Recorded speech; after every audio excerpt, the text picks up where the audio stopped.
Bu çok Türkçe bir şaka. Eşim dedi ki biz küçükken kalabalık bir yerde kaybolursak, mesela pazarda, annem bizi bulduğu zaman ne yapardı biliyor musun? Şaşırdın mı? Evet. Terlikle vururdu sevindiği için. Hemen bir terlik bulmam lazım.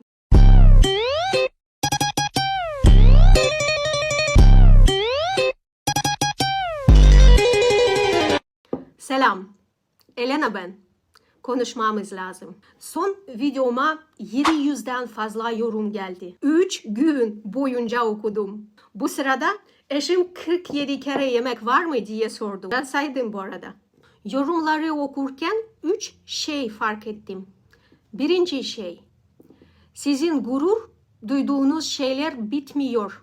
İlk 3 yemek, misafirperverlik ve dayanıklılık. 2. Bana daha ne kadar şey çalmadığımı hatırlatınız. Listeyi güncellerim, teklifleri alıyorum. Birinci elden direkt. Üçüncü, Türkiye'de milyonca yabancı var. Ama siz hala bizden sıkılmamışsınız. Gel gel diyorsunuz. Hatta biri artık neredeyse Türk olduğunu yazmış. Çok sevindim. Çıktısını aldım, buzdolabına astım. Ve bu yorumlar tam da bugün konuşmak istediğim şeyi onayladı. Çayınızı alın, rahat olun. Bu arada video boyunca aklınızda olsun. Beğen butonuna dokunmayı unutmayın lütfen. Yorumlarınızı çok bekliyorum. Çünkü videonun sonunda size bir sürpriz var. Hadi bakalım. 15 yıl önce Moskova'da Unilever şirkette çalışıyordum. Düşünün, kocaman bir ofis, herkes çok ciddi. Koridorda yanlışlıkla gülümsesen herkes dönüp bakar. Yangın mı var, deprem mi, ne oldu? Ben çok efektiftim, hem de çok. O kadar ki gülümsemem bir alarmdı. Selam değil, tehlikenin habercisi. İş arkadaşlarım ikiye ayrılırdı. Birinci, her şeyi zamanında yapanlar. Çok sevindim. İkinci, benim kara listemde olanlar. Orta yol yoktu. Biri gelip Lena hafta sonu nasıl geçti diye sorsa. Cevabım hazırdı. Bu bilgiye erişimin yok. Görevlerine geri dön lütfen. İşte bu buzdolabı gibi ofise bir gün 3 Türk geldi. 2 direktör ve bir başkan yardımcısı. Benim yeni müdürüm Ceren oldu.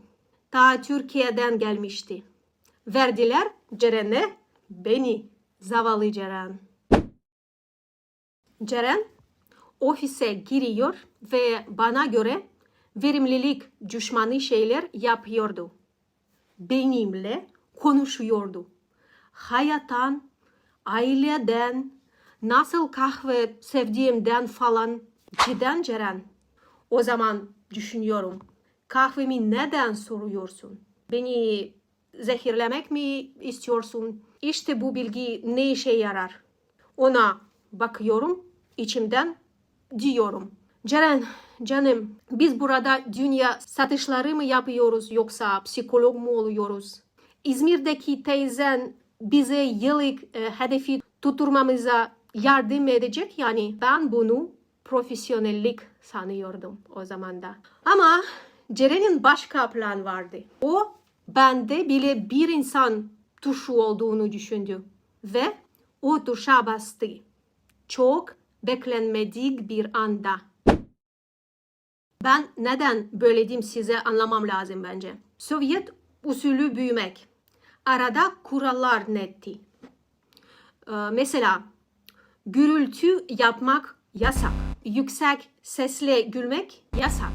Kıyafetleri kirletmek yasak. Kıyafet kıtı. Ablaların eski kıyafetlerini giyerdik. Ta ki üstümüzde eriyene kadar. Kendi dertlerinle büyükleri rahatsız etmek yasak. Ve en önemlisi çocukları övmek yasaktı. Ya bozulursa bir daha çalışmazsa diye kuralları bozarsam dayak vardı. Sizde bu arada terlik var. Terlik deyince aklıma geldi. Geçen gün eşimle bunu konuştuk. Bana bir şey anlattı. Ben hiç inanmadım. Dedim yok artık bu kadar da olmaz. Sonra arkadaşlarını aradık. Kontrol ettik tabii ki.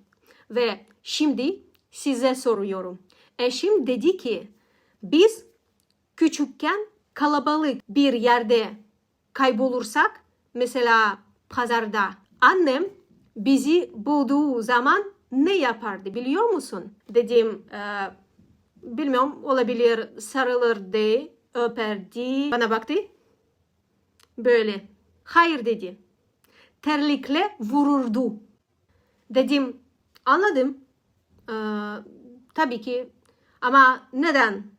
Korktu çünkü. Yok dedi. Sevindiği için. Ben güldüm, dedim bu çok Türkçe bir şaka. Şaka değil dedi. Hadi ara arkadaşlarımı sor. İyi. Arayalım. Bakalım. İlk arkadaşını aradık. Telefonu açtı.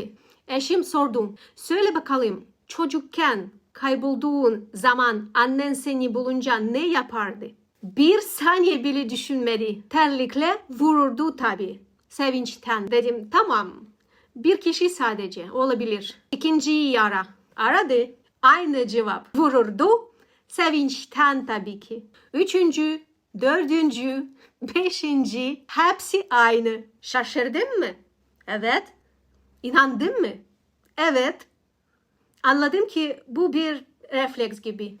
Çocuk kaybolur, anne bulur, anne mutlu olur. Beyin der ki çok mutluyum. Bunu nasıl göstereceğim? Hemen bir terlik bulmam lazım. Bizde terlik en hafifiydi. Terlik demek seni seviyorum, sadece biraz farklı ve tuhaf gösteriyorum demekti. Övmek bizim için kit bir üründü. Kolay kolay verilmezdi. Annem mesela fena değil derse bu Oscar ödülü demekti. Susarsa normal demekti. Konuşursa o zaman kötüydü. Ölüm ilanını okuyor demekti. İşte bu yüzden ofiste sadece hataları görürdüm. Biri harika bir iş yapsa ben sadece kafamı sallardım. En fazla sessizce onaylardım. Kesin inanç. Översem yarın gevşer, terlikle gelir ve çalışmayı bırakır. Bir gün büyük bir proje için hazırlanıyorduk. Ceren geldi. Lena, ekipten 2 kişi lazım dedi. Seni ve Tatiana'yı göndermek istiyorum. Arkadaşlar, o an içimde Brezilya'da karnaval başladı. Havai fişekler, konfetiler, orkestra, masanın üstünde oynuyorum. Tatiana benim için verimlilik tanrıçasıydı. Öyle insanlar vardır ya, kaos bile onlardan korkar ve alfabetik sıraya girer. İşte o. Yanında durup onun süper gücüyle temas etmeyi hayal ediyordum. Peki Ceren ne görüyor dışarıda? Aynen bunu. Ama bir an sanırım yüzümü unuttum. Karnaval biraz dışarı çıktı. Ceren gözlerini kıştı. Lena, sevindin galiba. Neden? Yüzümü toplanmaya çalışıyorum. Yani Tatiana iyi uzman, yüksek performans, bence sonuç odaklı. Ceren bana bakıyor. Ekliyorum. Bu bir iltifat. Devamı var. Ama önce parmağınız beğen butonuna gitsin lütfen. Desteğiniz için çok teşekkür ediyorum. Ve sonra Ceren öyle bir soru sordu ki kafamın tası attı. Peki Tatiana bunu biliyor mu? Ona işini ne kadar beğendiğini söyledin mi? Ceren bana bakıyordu tıpkı doktor gibi. Teşhisi koymuş hastanın anlamasını bekliyor. Ben oturdum, düşünüyorum. Bir dakika. Yani siz diyorsunuz ki birine gidip güzel bir şey diyeyim. Öylece sebepsiz yere, sözleşmesiz, tanıksız. Diyorum ki niye ki? O yetişkin insan zaten biliyordur. Gidip Tatiana siz benim idolümsünüz mü diyeyim. Bu film gibi olmaz mı? Ya da maaştan önce borç istiyorum gibi.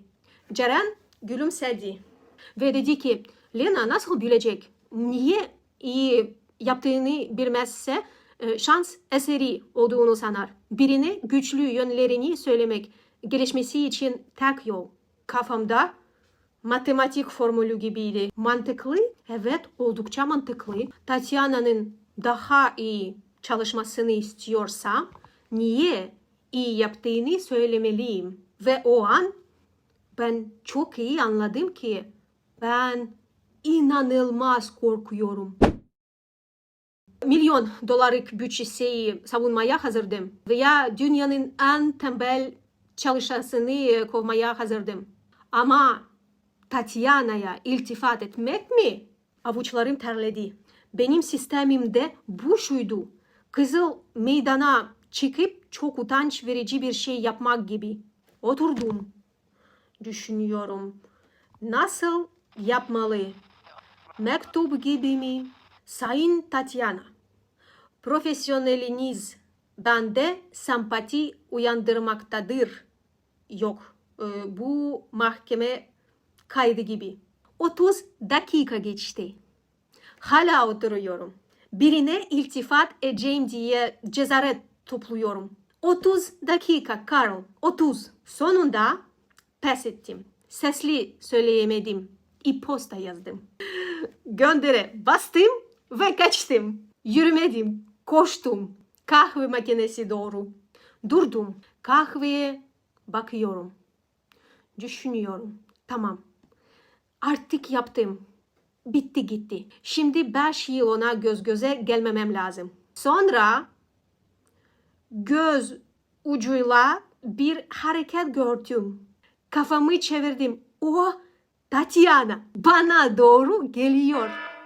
O an gerçekten kaçmayı düşündüm. Şu pencere 3.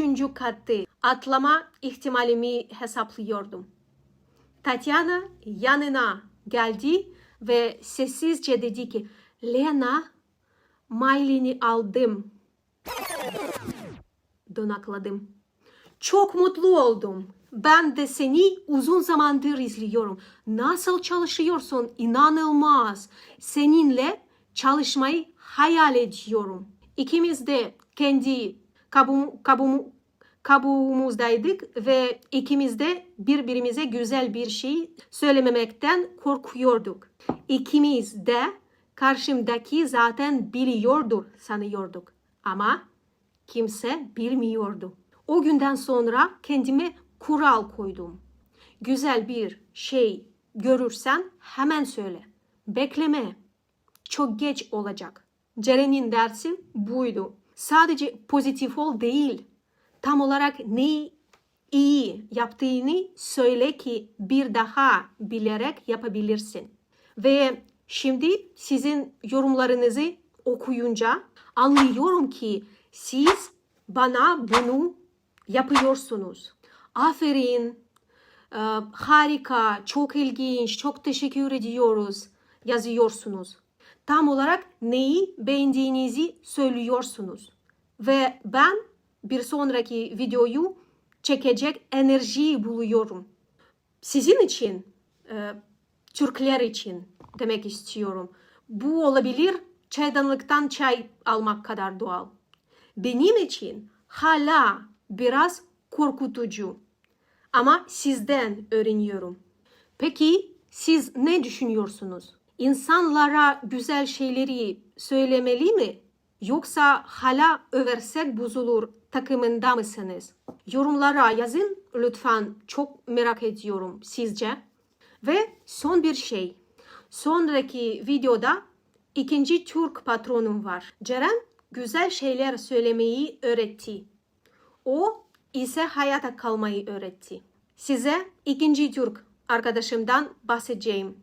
Adı Zafer. 5000 beğeni yeter. Şimdilik beğen butonunu unutmayın lütfen. Görüşürüz.